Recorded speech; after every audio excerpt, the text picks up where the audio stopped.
Hey guys, I am back with another book chat, book review. I'm going to keep this one a little shorter than I usually do because I start rambling on. But as you can see, it's called Uncomfortable Conversations with a Black Man. I know it's like backwards on the screen. And it's by Emmanuel Acho. Acho. I feel like I'm saying, I knew his first name, but I didn't know his last name, so I feel like I'm saying it totally wrong. Acho, but Emmanuel. And maybe the title got me because if I pick up like physical books, a lot of times it's in a store. They closed the nearby local bookstore. They had a Barnes & Noble over here in Winter Garden, and they closed it years ago, which was so sad.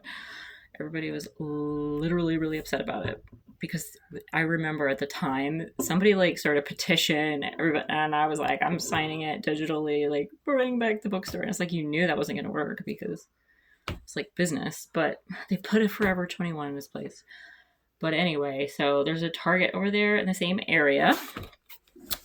And a lot of times I'll walk in Target getting something else and I can't help. So I'm pretty sure I got this at Target. Most people buy it online, like Amazon or something, some other book sellers online, but I am super old school sometimes. So sometimes just seeing the book physically gets me to buy it. Unless I know what I'm looking for, and then you can totally save money by buying it online. Not gonna lie. But the point is this book. So I know the title got me, and at the top, you guys, at the beginning, it's so easy to read. I love how practical and like fair and equal he is making this book.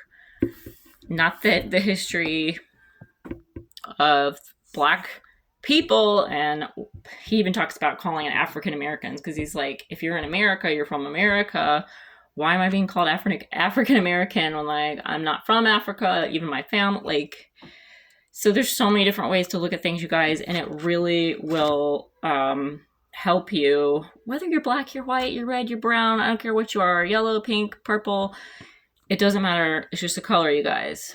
And we're dealing the powers that be. We're dealing with attacks on our mind, on our hearts, on our bodies, and it has nothing to do with color. And I'm here to tell you that for a fact. So I was pretty quick to pick this one up, and I've always been that person, that kid, even when I was little, like standing up to adults in my life who made either racist, prejudice, snide comments, or even using the Bible and religious teachings to try to say like people should marry the same race. And I was like, what you talking about, Willis? That is not the intention. And people can fall in love with and marry whoever the heck they want to. Because really, it's a state of mind. It's a state of being. It's like, who are you? You know, you could marry with the same race and end up with like the most abusive, awful person. And is that being equally yoked? No, it's not. And that was one of the misuses of that Bible verse, talking about being equally yoked. Like, nope, not having to do with race. It had to do with some other things. And we won't get into Bible study right now. But I wanted to read out a few things in here that I loved. And in each little section and chapter where he's talking about different concepts, it says, let's get uncomfortable. And I love that because it's basically, you know, it'll say, let's rewind. And he goes back to a point in history. And at the beginning of each chapter, it kind of introduces the concept or his point. And like, for example, this one, chapter 2, it says, what do you see when you see me? And he starts talking about implicit bias. And he lists even a quiz in here that you can take, and I still haven't taken it, so I really want to take it and come back on here and talk about this. But he gives a quote from some dude named Nathan. Prejudice is an emotional commitment to ignorance. So true. I don't even want to go into what happened here. This is so disturbing, but it has to do with Google's rollout of its Photos app in 2015, and it became a racist issue. I had no idea about that. You guys, you can look it up, research it for yourself, or get this book. It is the very first page of chapter 2. So it's page 21 through 23. You've got to hear about it. If you haven't, I had no idea. And I was like, that's insane, infuriating, and totally like demeaning, the whole thing. So I can't even like read it to you right now, but check it out. I'll read this part in the chapter 2 of Let's Get Uncomfortable. It says, what are your implicit biases against Black people and people of other races for that matter? Like, he's writing from his point of view, obviously as a Black man here in America, but it says, how have those biases played out in your decision making and how you treat people? And then he's like, I'll go first. So I love, he's talking about being on the track team at school and like some of his experiences there. He's played football and he goes into all of that too in different parts of the book. But I just love how open he is about how he was brought up and his point of view and like his biases, his experience. And then as he's growing up through young adulthood and adulthood, like things he ran into and just experiences he had, and being able to see through it to see the truth, and now voicing his truth. And it's just very balanced thinking. It's coming from, I feel like, that left brain, like analytical standpoint, very well organized. Sometimes I love reading nonfiction like this, but sometimes when it gets too analytical or so like intellectual sounding, it loses me, because I just need a touch of that human spirit, you know, just a touch of it, just like breathe a little fresh new life into it. And I feel like that's exactly what he did here. You know, it's not coming from the right brain, like all creative and like loosey-goosey thinking.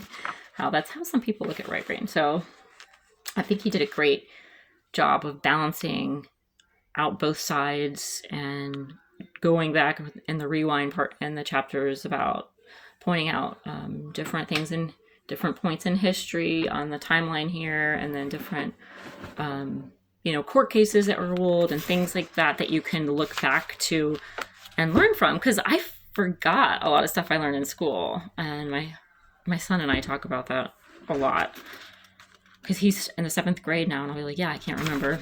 Oh my god, I said I was going to make this shorter, and I'm already over 7 minutes. This is what happens, you guys. This is my ADHD brain in life. So what was the other part I wanted to read? This is why I don't edit my videos so far, you guys. I'm just trying to keep it real and show you this is, day in the life and how we talk and how we think up around here when you don't prepare. And I love offering that to you guys just so you can relate to it, and hopefully it encourages you. You don't always have to have something perfectly prepared when you're having an open conversation. And that's a lot of what this book is, although he perfectly prepared because he had all the history and his citations and resources. Even in the back, he did a great job, just like a lot of other nonfiction works of art like this. He has all of his references clearly listed. And even before that, he has a whole list of recommendations, which I love. If I write a nonfiction book like this, I'm going to do the same thing. This guy, he is on point. He has recommendations organized by like which books he recommends, to essays and reports even, and then things to watch, podcasts, music, different websites to visit. I mean, it is just like, for example, the marshallproject.org, the National Mentoring Resource Center, like just such great resources and tools for anyone to integrate into their life, right? I'm going to read a couple other excerpts here, but I am going to give him a 4.5 to a 4.8 out of 5 because he did such an amazing job. For me, I mean, it has to be 5 out of 5 for me to say it's just life-changing or like push, but I was already on board with all of this, so that's the only reason why I'm not giving him a total 5, which is not really fair for him because he did a bang-up job here. But I was on board with this ever since I can remember. Ever since I have memory, I have been like just against racist and prejudiced messages and people that have been in my life where I'm like, that is not from God and that is not the truth.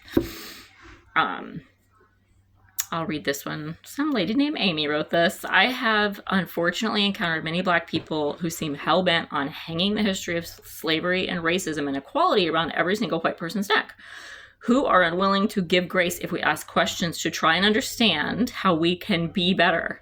They are angry, and I'm not saying it isn't justified. Anger is a form of grief, and it's allowed to a degree within the law. But if we're all genuinely want to move forward, this is an obvious problem.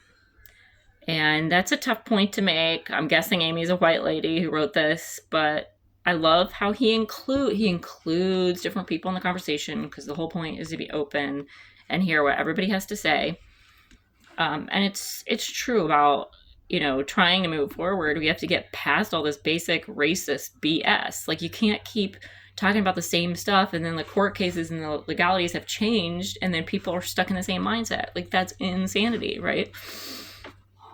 So here's a James Baldwin quote before the chapter 5 topic. It says, the mythical me. It says, to be a Negro in this country and to be relatively conscious is to be in a rage almost all the time.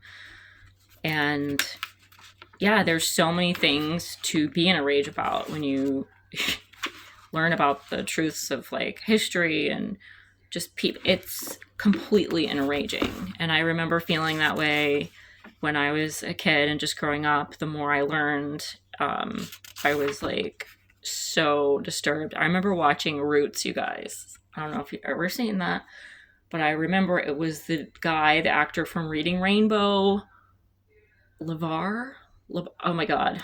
I can't even remember his name right now because I'm so like the feelings.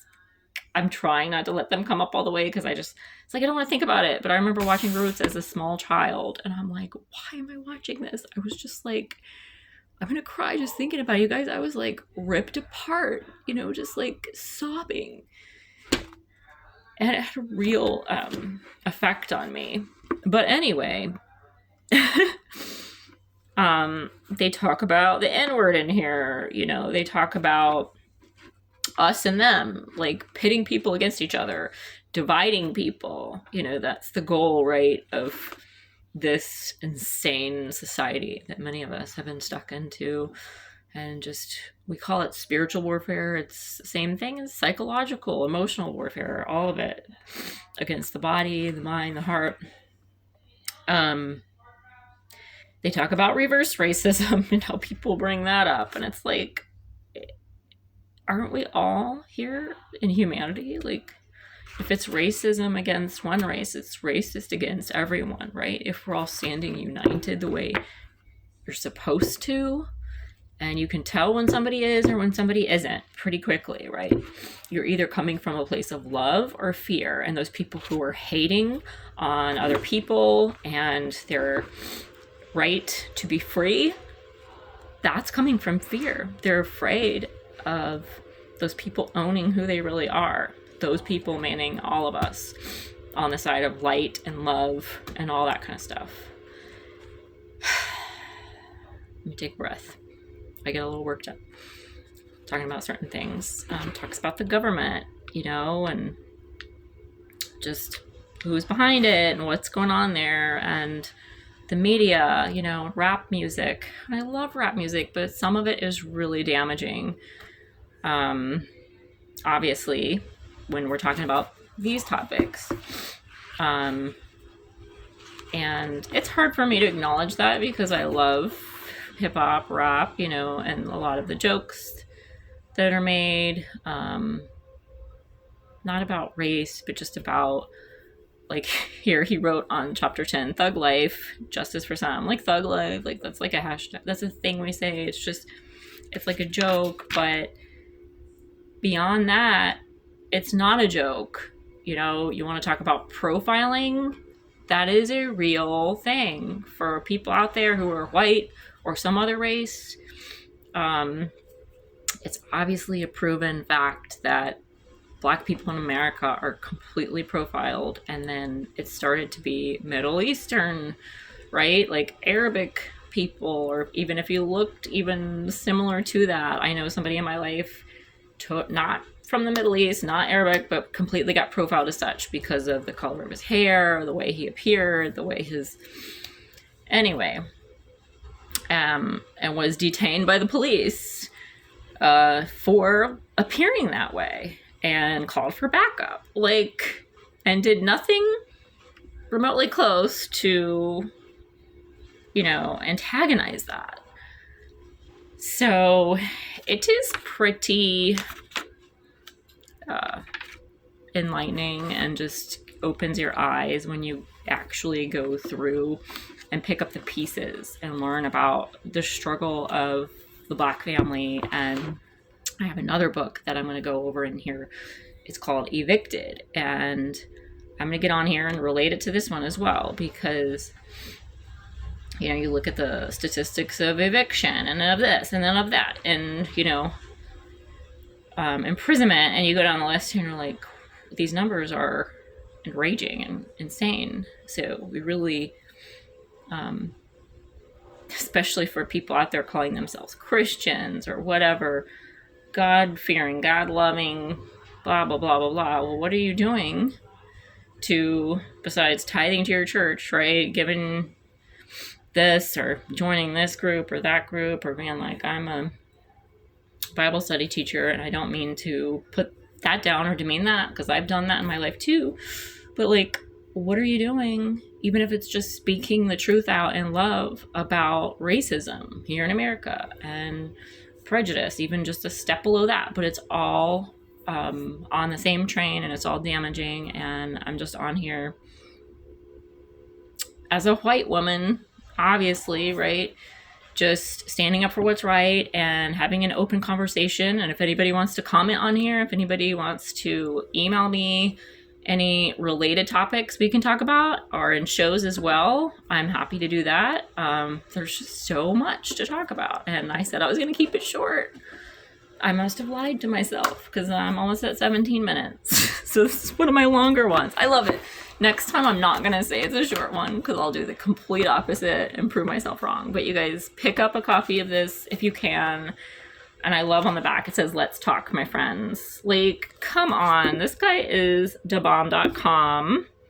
And you can check out his website, uncomfortableconvos.com.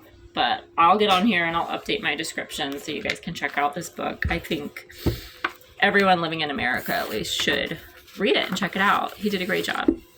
So, way to go, Emmanuel. Thanks.